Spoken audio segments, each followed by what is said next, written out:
Hey guys, what's up? Scottish Duck here once again. Oh, actually, you know what? It's funny. I thought to myself there, okay, before I do this, let's try doing this collection update standing up. I've got this standing desk, why the fuck not? And as soon as I took my hand off the mouse, I remembered why I usually don't film these videos standing up. It's because it's awfully shaky. Oh well, I'm too lazy to restart anyway. Let's begin. Now, collection update. A bit of a quick one. I've just got like the usual 6 games here, which tends to be my sort of like minimum before I fire up the camera. I don't know when I'll make another one because next month I'm actually going to be going on holiday. Like I'm actually going to go somewhere to like, you know, relax and shit. And I've not been on like a holiday since like 15 years, maybe even more. Like I don't know. I'm not really the traveling type, but it's my dad's 60th. He wants to like go on a wee caravan holiday with the family, and I'm just like, aye, all right, fuck it.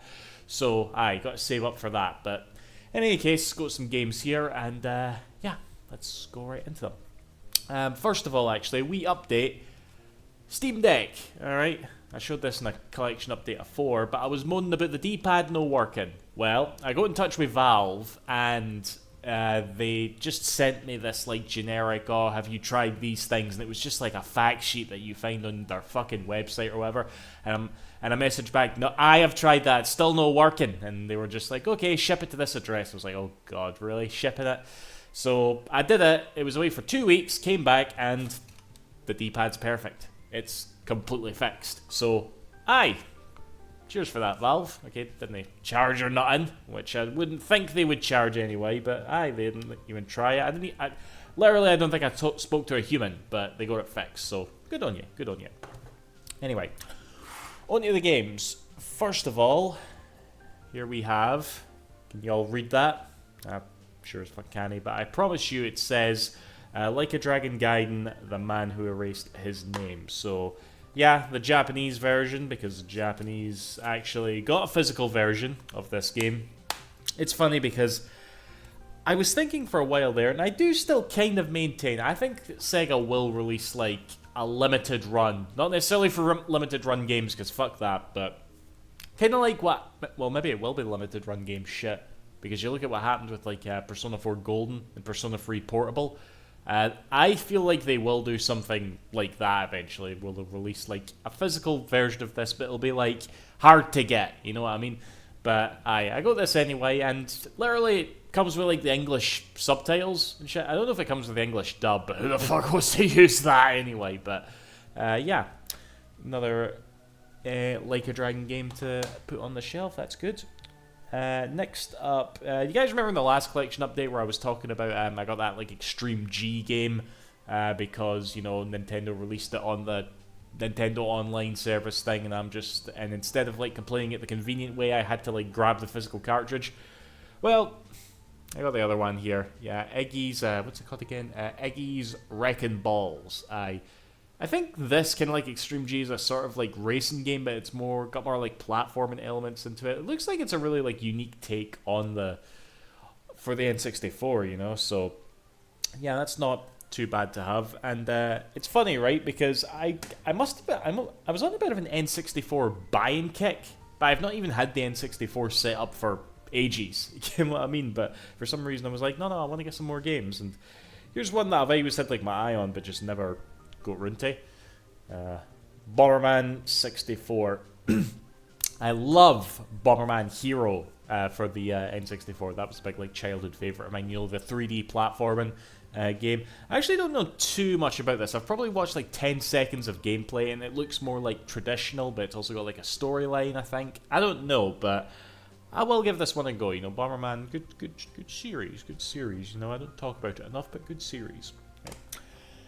And next up, last 3 games are all like Switch games, and fuck, this really was a quick one, wasn't it? But I've got a fair bit to say, at least about this next one, actually.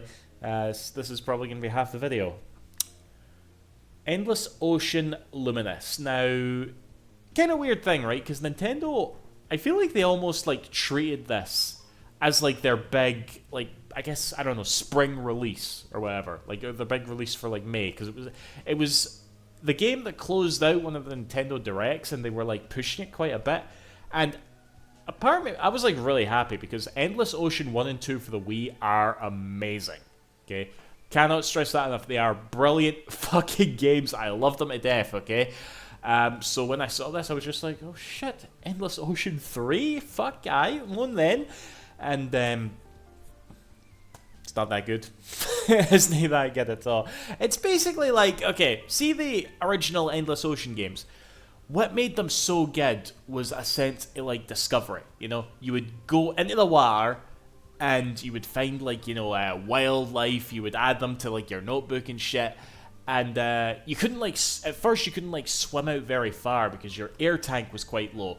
So you had to like find enough wildlife, gain up the funds, and then your air tank would like, you know, get higher capacity and your equipment would get better so you could like dive deeper and you would find just all this like wondrous shit and wondrous creatures. There was a real sense of like just like, oh fuck, I'm discovering everything here. And yeah, it was a beautiful fucking game. And the sequel, I didn't actually play Endless Ocean 2 until like much later. It was long after like the Wii U was out. I think I even played it on the Wii U. The Switch might even have been out at the time that I played it. It was really years later I played Endless Ocean 2, but it too was brilliant. And you went to like multiple locations in Endless Ocean 2, okay? You went to like the Antarctic, you swam in like the Amazon River and shit. It was great games, okay? I have big praise for them. This one's like, I don't know, it's like, you could play online with people, and that was kind of fun. I did that for a couple of nights. You know, I just went online. All you do is like swim around with people and like try to like completely scan the area, and little missions come up. That's kind of it. The story mode was weak. There was like, yeah, you had to like continue. You had to like play for a certain amount of like time, get a certain amount of points to advance in the story, and the cutscenes were just like basically two static models talking to each other, and there wasn't really much to do in the story, like gameplay wise. And then there's the fact that I guess the game's like main gimmick is that the ocean, every time you dive, is procedurally degenerated. Or degenerated. I didn't mean it like that, okay? But it's random. It's random every time that you go down there. And it just like takes away from the discovery. Kim, what I mean? It's like, okay, this time the big like pit that goes miles down is in this corner of the map. Last time it was in that corner. And then there's a sunken ship, okay? And you know, like, if you play enough times, you're going to see that sunken ship randomly all over the place. And, yeah, there's a few other different, like, environments, like, again, like, icebergs and shit, but, yeah, you just don't get that, like, feeling of discovery that you did in the first two games. And god damn it, right? God damn it. I can't believe I'm going to say this, but the first two games had like motion controls. Obviously you would point the Wii remote and you know you would flip around, and it was a little bit awkward, it was, whereas in this game you kind of just use the analog stick and you can move around like perfectly. The immersion takes a hit, I'm not gonna lie. I think I would much have rather preferred playing it with motion controls, and there's not even like an option for motion controls, which I was surprised at, but aye, I was disappointed by this. Really was. I guess it's not like terrible, I suppose. Again, going online was kind of fun. I managed to get into a room where like, you know, like 15 people showed up, and you just like pass people, you're waving at them and stuff. That's kind of fun when you do it the first time, but the feeling that I got from the first two games, not here at all. Fuck me, that was a while, wasn't it? Anyway, last two games. Here we have Paper Mario Thousand Year Door Remake. Okay, I'm gonna try and like talk about this game and not bring up the fact that the frame rate is cut in half, and that's unacceptable. But anyway, yeah, Paper Mario Thousand Year Door, bra game. I may as well tell this story again here because when it's the appropriate time, I suppose. But I used to see back in the day Paper Mario Thousand Year Door on the shelves in like this game shop I used to frequent. I would just always see it, and I would look at the back of the box. And one of the screenshots that they used predominantly was like that Bowser level where it was kind of like replicating World 1-1 and Bowser was like jumping about. And I must have been a pretentious like fucking teen. How old was I in 2004? 2005? I would have been 16, 17, okay? I thought I had everything figured out. I was a Sony fanboy, but I saw that and my immediate reaction was like, huh, Mario has to release like 2D games again because the 3D ones are shit. Some bullshit like that. But a wee bit of time passed, and my cousin, like, he had the game, you know, and my cousins were like much younger than me, and I had like, they wanted to borrow Shadow the Hedgehog from me. I had Shadow the Hedgehog on the GameCube. Yeah, see, that's what I was. Everybody was playing Paper Mario on the GameCube. I was playing Shadow the Hedgehog. You know, like this teenager had like some taste, but they wanted to borrow like Shadow the Hedgehog. They were decent fans of like Sonic Adventure 2 and like Sonic Heroes and that, and I was like, yeah, sure. And they were like, well, you want to take one of our games? And I was just like, they had like the Incredibles, and I was just like, Paper Mario. You know what? Fuck it. Let's just play Paper Mario. I took the game home, popped it in the GameCube, and like within like a few minutes, you realize that it's not a 2D platformer. It's a turn-based JRPG. And I was disgusted. I was like, no, they did not just do that. No, why? Oh, Nintendo, what is wrong with you? Why did you make Mario a turn-based RPG? I turned the GameCube off in disgust and like left. And I can't remember when. It may have been later that day. I went back to the game out of boredom, played for a little while, and like I remember I was off like school for that week, and I played it non-stop. I was addicted to it. It was wonderful. I was at a pal's house during the week, okay? My pal had like a new puppy, alright? She had like a new puppy. It was called fucking Tidus, because she was a Final Fantasy fan, right? This puppy was adorable. I'm haunting the puppy. Oh, this puppy's so fucking cute. But at the same time, I'm like, I don't give a fuck about the puppy. I want to go back home and play Mere Thousand Year Door, because it's so good. But, aye, that's my Thousand Year Door story. But yeah, pretty cool that they remade it. You know, it's a bit disappointing that they couldn't get the frame rate right, but it is what it is. Okay, I am enjoying. I'm up to like chapter 4 at the moment, which I think was like my favorite chapter from what I can remember. But aye, there you go, Paper Mario: Thousand Year Door.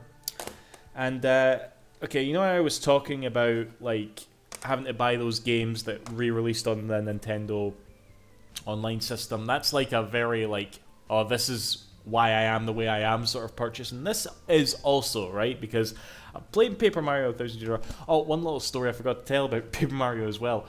I bought this in like a Sports Direct, because if you live in the UK, I guess like the same company owns like Game and Sports Direct. Sports Direct is where you buy like trainers and shit. I actually went into the Sports Direct to buy trainers for my holiday. I didn't buy trainers, I came out with this. Okay, so pissed off my dad, but anyway. But yeah, I'm playing that, and then there was another certain game that I'm just like, you know what, fuck it, let's grab this too. Super Mario RPG. Yeah, it was like, I kind of missed out on this last year. It was definitely weird that we got like, you know, 2 Mario RPG remakes, which I think are the ones that are kind of the big favorites, you know? I don't remember this much excitement being about those like Superstar remakes, but they were on the 3DS to be fair. But yeah, not popped this in yet. Don't know if I will pop it in after like Paper Mario. Might need a Mario RPG break. But yeah, I played this on the Wii back in the day. It never came out on the Super Nintendo like in Europe, you know. But Nintendo did release it on the Virtual Console. That's where I played it. Back then I used to play like a lot of like SNES RPGs on an emulator, and this one kind of just I don't want to say it like blended in, but it was like I came to know that like a lot of these SNES era RPGs are just like amazing, and this one was amazing, so I'm looking forward to popping it in. The fucking spine is a bit bent though. There's a wee crease there. There's no way this shitey camera could pick it up, but there's a wee crease and it annoys me quite a bit, but whatever. Anyway. There we go. Right. That's that, guys. Like I said, going on holiday. I shouldn't be buying games, but you know me, I probably will. But that's what I'm telling myself. That's why I'm doing this so soon. But yeah, that is that, guys. See you after. Thanks for watching. Bye-bye.